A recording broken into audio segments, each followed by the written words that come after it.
Bab 117. Nanda Su. Makam Kaisar Zhou terletak di istana dinasti Shang. Tidak butuh waktu lama bagi keduanya untuk tiba, tetapi ketika mereka tiba di gerbang istana, mereka sedikit terkejut karena ada ribuan orang di gerbang istana. Karena makam Kaisar Zhou belum dibuka, mereka berdua hanya bisa menunggu di samping seperti yang lain. Warrior yang dengan hati-hati melihat ke dinding dan gerbang istana kekaisaran. Sebenarnya ada banyak rune yang terukir di dinding dan gerbang. Tiba-tiba, dia terkejut menemukan bahwa rune itu benar-benar mengalir perlahan dan memancarkan aura teror. Sekarang dia bisa mengerti mengapa orang-orang ini tidak terburu-buru, karena ada rune ini. Master di bawah alam spiritual jangankan bisa menerobos secara paksa, bahkan tidak bisa mendekat. Apakah makam Kaisar Zhou ada di istana itu? Warrior yang bertanya pada Lesti Qin. Lesti Qin mengangguk dan berkata, ada desas-desus bahwa Kaisar Zhou dan monster rubah berekor 9 dimakamkan di suatu tempat di istana ini. Sekarang sepertinya itu bukan rumor, seharusnya benar. Saat itu, leluhurmu dan Pangeran Qin kamu menghancurkan istana ini. Mengapa meninggalkan istana ini dan meninggalkannya di pegunungan puluhan ribu ini? Warrior yang bertanya dengan bingung sambil menatap istana di depannya.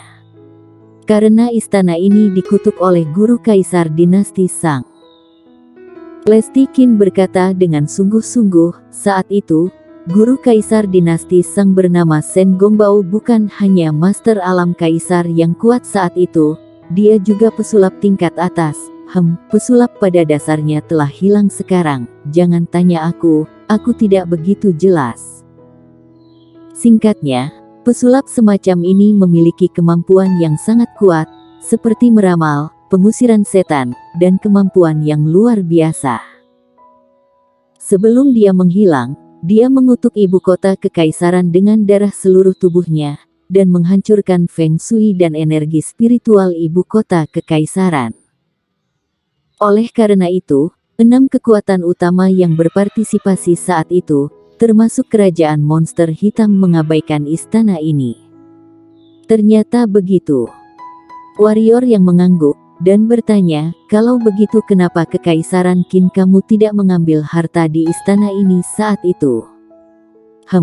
Yaitu benda yang dimakamkan bersama Kaisar Zhou.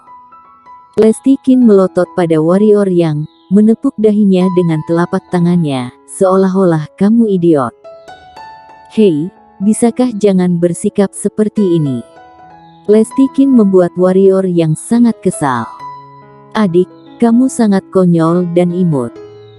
Lesti Qin tersenyum dan berkata, apakah kamu benar-benar berpikir bahwa kekaisaran Qin dan semua kekuatan besar itu akan menyerahkan harta Kaisar Zhou? Lalu kenapa sekarang? Sekarang harta di istana ini secara khusus ditinggalkan oleh semua kekuatan itu. Lesti Qin menyela warrior yang dan berkata, alasan melakukan ini adalah karena ingin melatih murid sekte sendiri. Maksudmu, peninggalan dinasti Shang ini pada dasarnya adalah 6 kekuatan dan kekaisaran Qin kamu yang sengaja ditinggalkan untuk melatih para murid dari generasi muda. Warrior yang berkata dengan sedikit heran. Akhirnya, kamu tidak terlalu bodoh. Lesti Qin berkata, jika tidak, apakah kamu berpikir bahwa 6 kekuatan utama dan kekaisaran Qin akan mentolerir keberadaan mantan ibu kota kerajaan ini? Mulut warrior yang berkedut, dan dia ingin berbicara, tepat pada saat ini, tidak tahu siapa yang berseru, orang-orang partai Yuan datang. Mendengar itu, semua orang melihat ke arah persimpangan, dan melihat 4 anak muda berjubah putih berjalan perlahan menuju istana. Keempatnya berusia 20-an, kostum dan lambang di kostumnya adalah identitas partai Yuan. Ini Rando Gong. Aku tidak menyangka dia datang kali ini. Yang benar.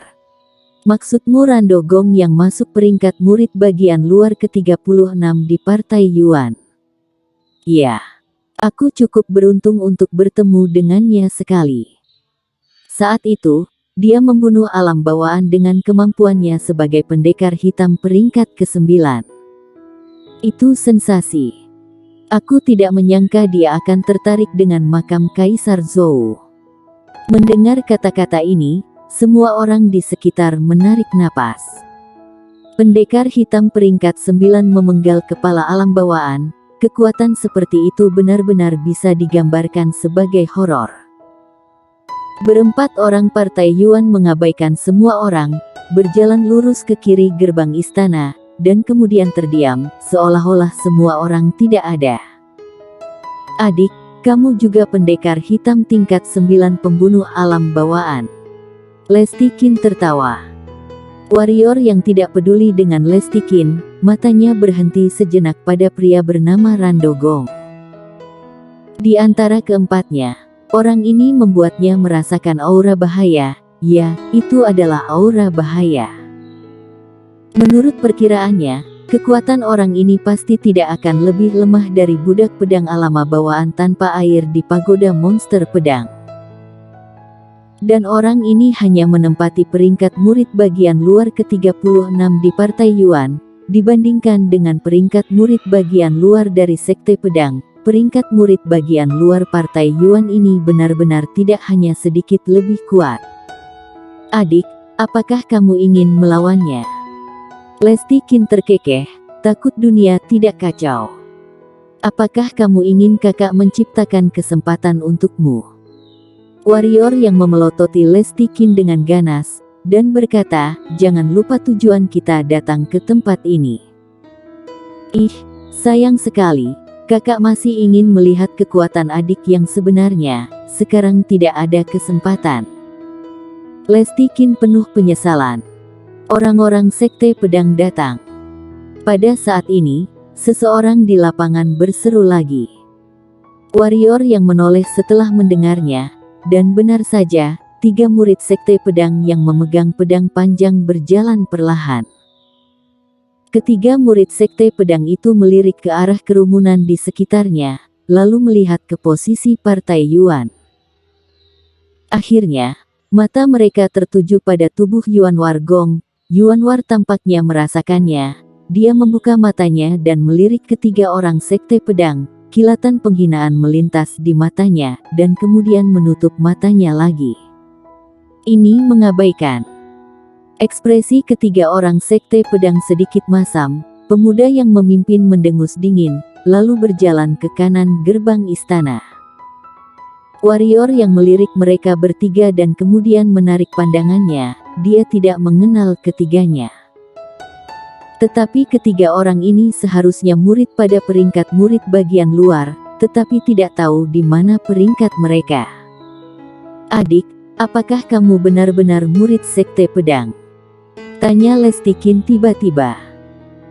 Menurut dugaannya, warrior yang mengerti niat pedang seharusnya murid Sekte Pedang, tapi sikap dan ekspresi warrior yang terhadap ketiganya benar-benar sama dengan orang asing. Ini membuatnya sedikit bingung. Aku sudah bilang tidak, terserah kamu percaya atau tidak. Warrior yang berkata dengan suasana hati yang buruk. Dia juga sedikit tidak berdaya, jangankan Lesti Qin di depannya, mengerti niat pedang, dan mempelajari keterampilan pedang Sekte Pedang. Takutnya, siapapun juga akan memperlakukannya sebagai murid Sekte Pedang. Lalu kenapa kamu menguasai keterampilan pedang Sekte Pedang? Lesti Qin sepertinya sangat tertarik dengan pertanyaan ini. Bukankah kamu sangat pintar? Tebak. Lesti Qin.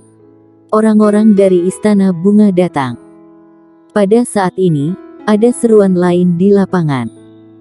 Kali ini suaranya berbeda dari 2 kali sebelumnya, dan ada sedikit kegembiraan dalam suara kali ini. Mendengar ini, ada keributan di lapangan.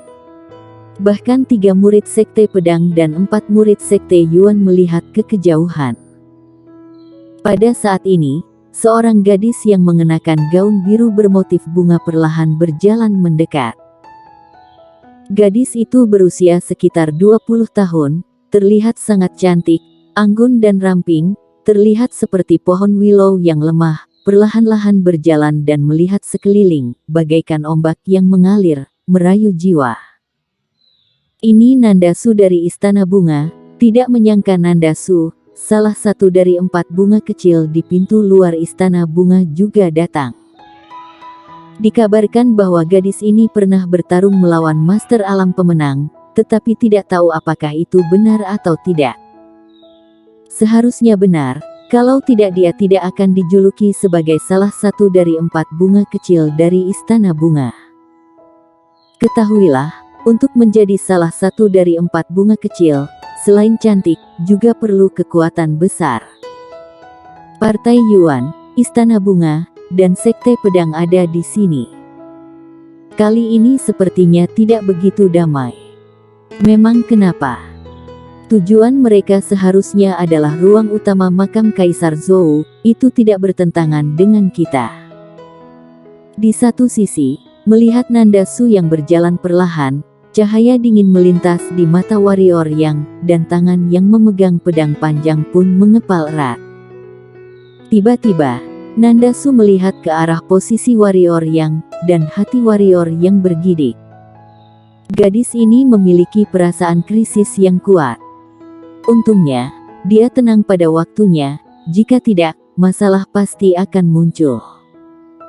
Meskipun dia sangat ingin membunuh orang ini, tetapi tidak sekarang, tidak sekarang. Nandasu menatap warrior Yang, alisnya mengernyit.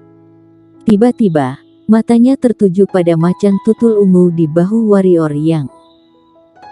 Ketika dia melihat macan tutul ungu, Nandasu meregangkan alisnya, dan sentuhan kasih sayang melintas di matanya. Tanpa ragu-ragu, dia perlahan berjalan menuju warrior Yang.